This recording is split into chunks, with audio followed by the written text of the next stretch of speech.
heroin injections may not have much longer to live.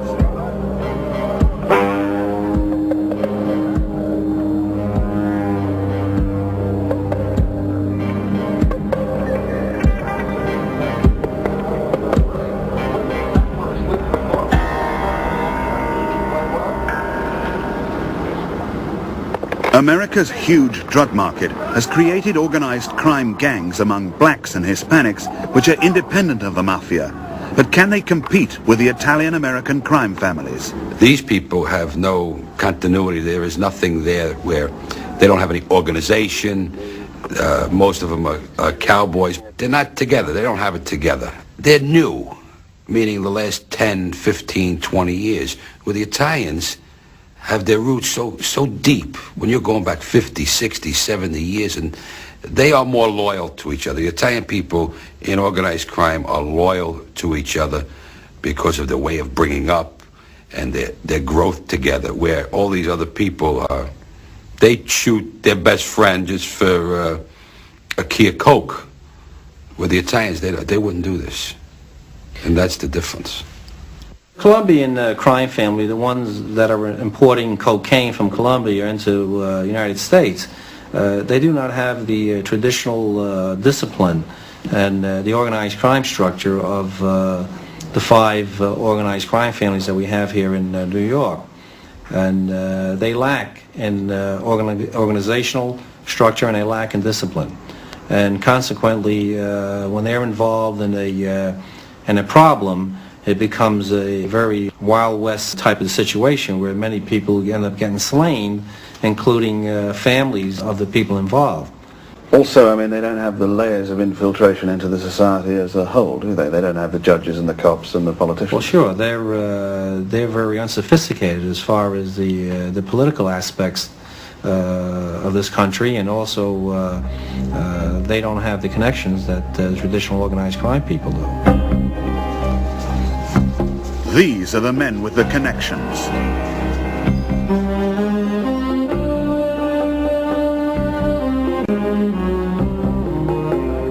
These are the godfathers.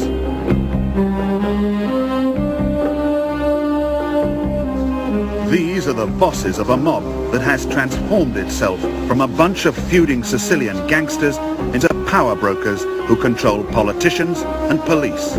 I think that these guys who have been at it longer and better, they got a lock on something that nobody's ever had a lock on before, and that's political corruption, police corruption.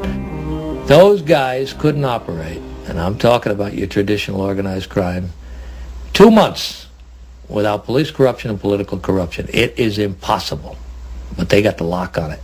And that's why when you're talking to me like Colombian dope gangs and everything else, unless you got that lock, you're not going to survive, and they got it.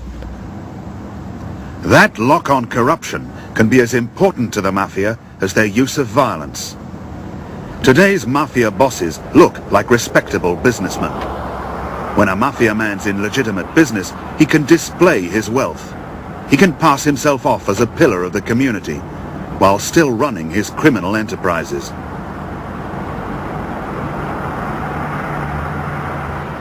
Organized crime is the most profitable business in America. The Italian-American crime families control most of that business.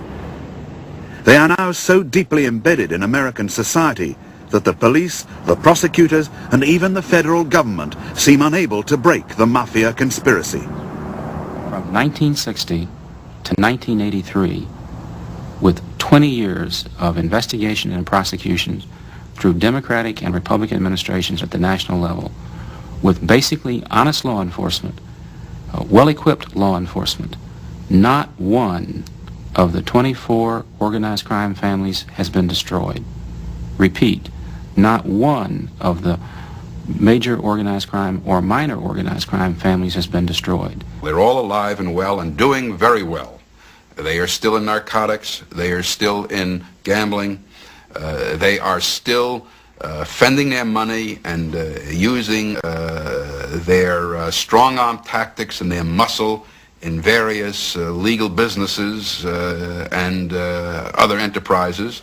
Today, of course, there's a new industry. They're big in pornography. They're big still big in labor. in the vending machine business. And, of course, I would say in the area of narcotics, the totality of the picture has changed.